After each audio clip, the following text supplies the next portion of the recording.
কি ফাঁসি হতে পারে? প্রসিকিউশন, প্রথমে এফআইআর, চার্জশিট, প্রসিকিউশন, বিচার, এভিডেন্স বিচার। সেই বিচারে ট্রাইব্যুনাল তাদের ফাঁসি দিলে নিশ্চিতভাবে বলবো আইনের বিচার হয়েছে। কিন্তু এইটা তো কোনোদিন বলি নাই। ৭২ সনে ৭২ সনেও তো দালাল আইন ছিল। এসআর পাল ছিল সেই প্রসিকিউটর, ভারতবর্ষের শ্রেষ্ঠ আইনজীবীদের একজন এসআর পাল, সবিতা রঞ্জন পাল। ফকির শাহাবুদ্দিন ছিলেন সেকেন্ড প্রসিকিউটর, থার্ড প্রসিকিউটর ছিল মাহবুব হুসেনের মতো উকিলেরা। কেউ তো বলে নাই অমুককে ফাঁসিতে লটকায় দাও। খাজা খয়রুদ্দিনের যতদিন ফাঁসি না হয়েছে, গোলাম আজমের যতদিন ফাঁসি না হয়েছে, যতদিন লটকাইতে না পারছে, এগুলো তো কেউ বলে নাই। বিচার বিচার আইন মতো হবে। বাট ওই যে গণজাগরণ মঞ্চের সময় থেকেই ফাঁসি চাইয়ের বিষয়টা শুরু হয়েছে এবং যেটা আজকে পর্যন্ত এসে গণজাগরণের মঞ্চের যে ব্যাপারটা, জি, সেই মঞ্চের ব্যাপারটা শুরু হইল কবে? এটা কিন্তু ৭২ সনে না, না, তো অনেক পরে। এই যে যুদ্ধাপরাধীদের বিচারের সময় সেই রাম নাই, সেই অযোধ্যা নাই, সেই বঙ্গবন্ধু শেখ মুজিব, তাজউদ্দিন, সৈয়দ নজরুল, উসমানীরা নাই। মুক্তিযোদ্ধারা তখন বৃদ্ধ ৮ সন ৯ সন, অর্থাৎ মুক্তিযুদ্ধের প্রায় ১৩-১৪ সালে, হ্যাঁ ৪০ বছর পরে। তখন কার যে চেতনার স্তরটা ৭২-এ, সেই চেতনার স্তরটাকে জাগ্রত করার জন্য একটা ওই যে শাহবাগী বলা হয়, শাহবাগী যাদেরকে বলা হয়, আমি এদেরকে ওইভাবে সমর্থন করি না, বা আমি একদিনের জন্য যাই নাই, দূর থেকে দেখতে গেছি, আমি যাই না এসবের মধ্যে।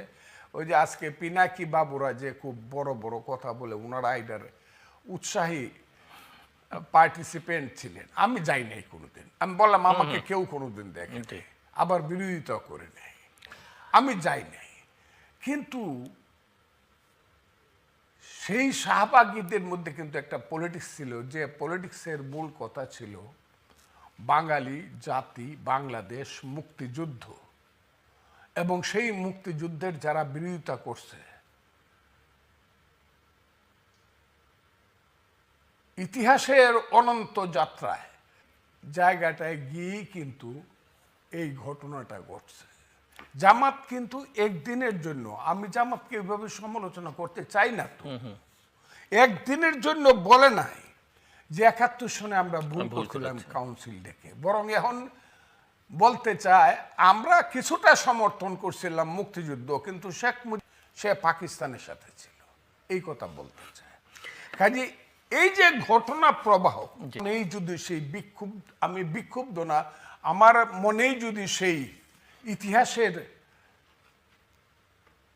২৩ বছরের আমার জীবনের সেই দিকটা মনে হয়ে যায়, কখন গাং সাতরায় গেছিলাম, কখন মা আমার দূরে কাঁদছিল রাতের বেলা ১১টার সময়, আমি চলে যাচ্ছি, ছেলে আসছে, কখন আমার বড় ভাইয়ের শিশু মেয়েটা আমার কোলে উঠে গলায় ধরে বলতেছিল কাকা তুমি যাও না। এই স্মৃতিগুলা কিন্তু মনে হয়, কোন পথ দিয়ে হাইটে গেছিলাম, কোথায় গুলি হইতেছিল, আলবদর রাজাকাররা কোথায় যুদ্ধ করতেছিল, পাক বাহিনী শাসনাতে জামালগঞ্জে কোথায় ছিল, তাহিরপুরে কোথায় ছিল, মহেশকলাতে কোথায় ছিল, মধ্যনগরে কোথায় ছিল।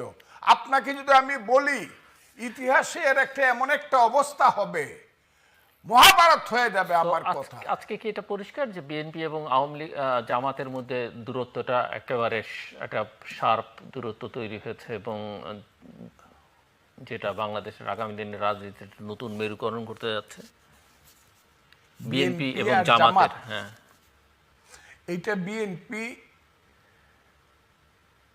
আমি সিদ্ধান্তমূলক ডিসিশন মেকিং বডির আমি কেউ না, আমি ডিসিশন আমি স্থায়ী কমিটির সদস্য না, এর নিচেও না। আমি একজন, ম্যাডাম ছিল উপদেষ্টা বানাইছে আমারে, এখন তারেক রহমান সাহেব আছে, দুইজনই দূরে, উপদেষ্টার কোনো কাজ নাই।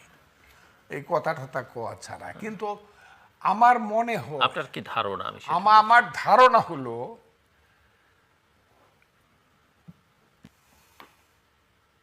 কিন্তু চালাকি করতে করতে চালাক কিন্তু কানিং এবং ইন্টেলিজেন্ট কিন্তু এক জিনিস না, আবার ইন্টেলিজেন্ট আর নলেজেবল লোক এক জিনিস না। জ্ঞান বুদ্ধি চতুরতা চাতুর্য এটার মধ্যে ডিফারেন্স আছে।